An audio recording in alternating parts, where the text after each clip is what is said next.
There are two things in life that most people struggle to comprehend and understand, and usually try to avoid in their life due to the frustrations. The first is calculus. The second is the CDC Assisted Reproductive Technology summary data about the fertility rates of each clinic.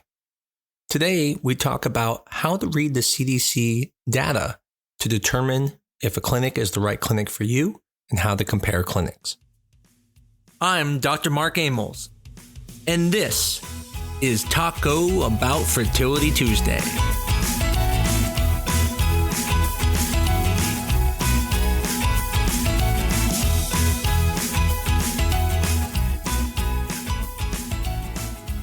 I think one of the first things I want to start with is that when it comes to these numbers and statistics, they don't always tell the whole story. So when I talk about things and what you should infer from them, keep in mind there are always situations where it may not be as direct, and so these scenarios I'm talking about may not pertain to that clinic. So please use this information to help you make decisions, but understand there are other factors that people use to decide on which clinics they want. And when you read this data, look at it for guidance, but don't look at it as a way to make all your decisions. So let's first start with determining what is the CDC Assisted Reproductive Technology data. Essentially, Congress wanted people to be able to know when clinics are saying that they have certain pregnancy rates, whether they were true or not. And they also wanted to look at data to make sure that the babies being born are healthy and whether any things they needed to look at to find out if there are issues with IVF. And so they passed an act that requires all clinics to send data to the CDC about pregnancy rates and complications. Now, you may have heard one called SART, S-A-R-T. SART is not required by law. Only the CDC is required by law. SART is basically a boys club where clinics go and pay to be part of this club and they present the data. And that data is then also sent to the CDC because legally they have to. What's interesting is SART was always there to make the data easier to read for patients, although some may say it's a little more difficult to read than the CDC data. Today, I'm going to go line by line on the CDC data and explain what each one means. I am not going to cover SART. I may do that in a future episode, but currently I'm going to focus on the CDC data since every clinic must send their data to the CDC. So it always gives you a chance to compare when looking at clinics. Now, I want to preface when we're talking about comparing clinics, I would never recommend someone see one clinic because they had an 80% pregnancy rate and the other one had a 78%. To me, that's not statistically significant to worry about. What we're going to be talking about is looking at the numbers and trying to figure out what they mean. Is that 80% they have a good number? Or is it artificially elevated because they did things different at their clinic? That's what we're going to be talking about today. Now, to get to the CDC ART data, you can just go to cdc.gov and put in ART, and usually that will pull up something where it says ART success rates. Then you'll want to click on that. Now, for this example, I'm going to use our data set since I don't want to make any clinic feel like I'm pointing towards them. I will use another clinic that's in town just to show comparison, but I won't name that clinic out of respect for the other clinic. When you get to the page, on the very far left, there'll be some tabs. The first tab says Clinic Services and Profiles. The purpose of this page is to tell you a little bit of information about the clinic, what type of services they provide, and tells you a little bit about the summary of how many cycles they're doing. It also will tell you who the medical director is in that clinic. So if you want to know if they use donor services such as donor eggs, you would look on this to find out. The second tab is called Patient and Cycle Characteristics. Now, this tab is going to tell you a little bit about the information about the patients going through IVF. So, for example, if you want to find out, were they seeing younger patients? Were they doing PGT testing? Was that clinic doing more fertility preservation, this tab is going to give you that information about the patients that clinic is seeing. Now, the next tab is probably the next important tab, which is called success rates, patients using own eggs. And what's neat about this tab is you can really find out a little bit about the clinic and their chances of getting pregnant at their clinic. The first selector on the right says select a success factor. And what you're doing there is you're picking a factor that you want to look at, such as what their live birth rate is per retrieval or what their live birth rate is per transfer. You may also care about what the singleton rate is, or do they have multiple birth deliveries? So this is where you can look at this. But what's also nice is to the left of it, it has what's called patient type. And so there's the patients who use their own eggs and donors. And then on the far left is what's called the diagnosis. So you can find out, do they do well with male factor infertility? Do they do well with endometriosis or tubal factors? And so you can look at the data for you to compare yourself. Now, I always remind people when you're looking at data, you're really looking at the under 35 age group to get a general idea of the quality of the clinic. It doesn't mean you can't look at the other age groups, but there's so many other factors when it comes to diminished ovarian reserve that it's hard to compare them directly. So usually I say start with the under 35 to know what the rate is, and then compare yourself by looking at the other groups. The meat of this conversation is going to be on the last tab, and that's the tab that says Clinic Data Summary. And this is really the fast way to look at a clinic and find out if this is the right clinic for you. So we're going to go down each portion. The first portion says the number of intended retrievals. What this means is these are the patients who intended to do a retrieval at the clinic. Doesn't mean the ones who have finished the retrieval, just says the one were intended. Matter of fact, if you go 4 lines down, you'll see it says number of retrievals. That number should be smaller because those are the people that actually went through it. And if those numbers are close to the number of intended retrievals, then that tells you they don't cancel a lot of cycles because those numbers are very similar. The second line says percentage of intended retrievals resulting in live birth deliveries.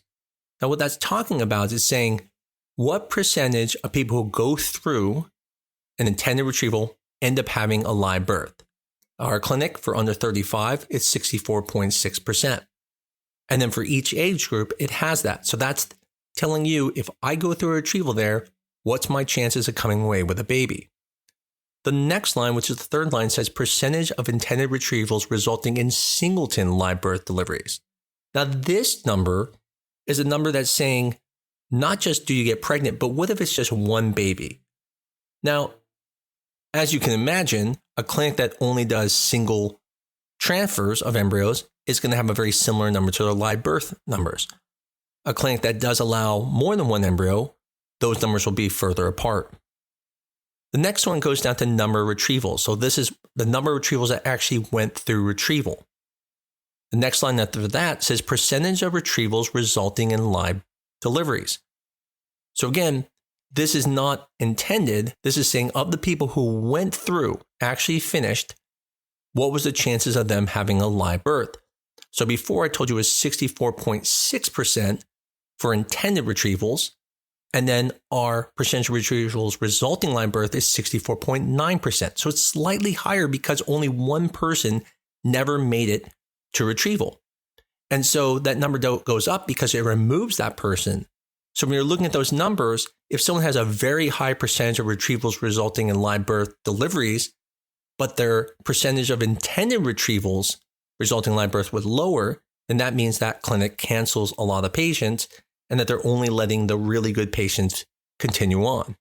The next line is percentage of retrievals resulting in singleton live births. So again, similar to the one before, this is going to be slightly higher because now you're removing the retrievals that were not intended and ended up falling out. The next line is pretty self-explanatory, the number of transfers, saying how many transfers does this clinic do? The line after that is percentage of transfers resulting in live birth deliveries. So this is truly now not the retrieval, but saying, okay, if you just look at transfers, what percentage of people get pregnant? And not just get pregnant, but have a live birth, a baby in their arms. And so again, looking at the age 35, that's going to give you a general idea of the quality of the clinic. Now, you can actually compare this to national average numbers, which are also found on the CDC. The line after that is percentage of transfers resulting in singleton live birth deliveries. So just like before, these are now looking at just single births. So if you're a clinic that only does one embryo transfer, then that number is going to be very similar to the live birth of deliveries. Now, there's also the possibility that the embryo can split, and that's where that number can change. The next number is one of those numbers that really tells you about the clinic, which is the average number of intended retrievals per live birth delivery. This number is really going to let you know, am I going to get pregnant on the first try? Am I going to have to take multiple tries? The higher this number is, means the more cycles you have to go through to come away with a live birth. So for example, in our clinic compared to the other clinic in town, ours is 1.5 for under 35, theirs is 2.0. That means with a number of 1.5, it takes 150 retrievals to intend to have 100 live births. This means that if we do 150 retrievals, then you'll have 100 live births. Versus at the other clinic, which is 2.0, it takes 200 retrievals to come away with 100 live births. The next part is it says percentage of new patients having live birth deliveries after one intended retrieval. What this is talking about is saying someone who has never had IVF. So if you're someone who has never had IVF, this is the number you want to look at because it's telling you, hey, this is me. I've never had IVF. This is my first time. What's my chances of coming away with a live birth? The second line under that then says percentage of new patients having live birth deliveries after one or two intended retrievals. So now it's saying, okay, we're looking at more than one cycle. And usually these numbers are going to be pretty similar just because the chances are, if they're a good clinic, they're going to get pregnant right away. There's not going to be that much of an increase. If there's a big difference between these, then it means that the rate is a little bit lower on the first one and it takes time cumulatively to increase your pregnancy rate. The line below that is pretty self-explanatory. It's asking, what is the percentage of new patients having live births after all intended retrievals? And again, if you are a clinic that's doing many, many retrievals on patients, that number will go up. But for most people, especially in the under 35, it's going to be very similar to the 1 or 2 because most people under 35 don't need to undergo more than 1 or 2 retrievals. The next line is an important line, the average number of intended retrievals per new patient. That really tells you the type of clinic they are. Are most people going there doing multiple cycles or are they just doing one cycle? So at our clinic, our number is 1, which means for people under 35, most people just do one cycle. At the clinic I'm comparing to, they do 1.2 for people under 35, which means they have to do more cycles to potentially get people pregnant. The next part says average number of transfers per intended retrieval. And this is again another important number. The higher this number means how many actual transfers you might get per retrieval. At ours, it's 1.1. At the clinic I'm comparing it to, it's 1.0. What that means is that at a clinic with 1.0, it means every single person who undergoes a retrieval is pretty much getting a transfer. At our clinic, it's saying not only are they getting a transfer, but they're also potentially getting another transfer. Now remember, this is statistical. You can have 100 people go through, you can have 100 transfers, but some of those transfers might have been someone who had 2 embryos, and so they underwent 2 transfers where someone else didn't have any transfers. In the end, you want this number to be close to 1. If it's less than 1 for people under 35, it basically means that on average, people are not getting a transfer at that clinic after one cycle. And that's a little bit concerning. Those are the main parts I wanted to discuss that will help you make decisions when you're looking at clinics. There's a couple other lines at the very bottom called characteristics of ART cycles. And I think the 2 important parts of that one are the line that says percentage of intended egg retrieval cycles without any eggs retrieved. What this is saying is either one of 2 things.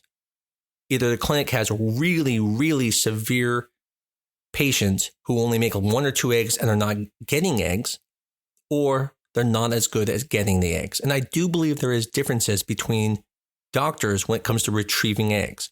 Some get close to 100% every time, others only get 90%. The next under that is percentage of cycles discontinued after retrieval and before transfer or banking. This number is going to give you a little bit of idea of the cancellation of that cycle. Now, there are different reasons for cancellation.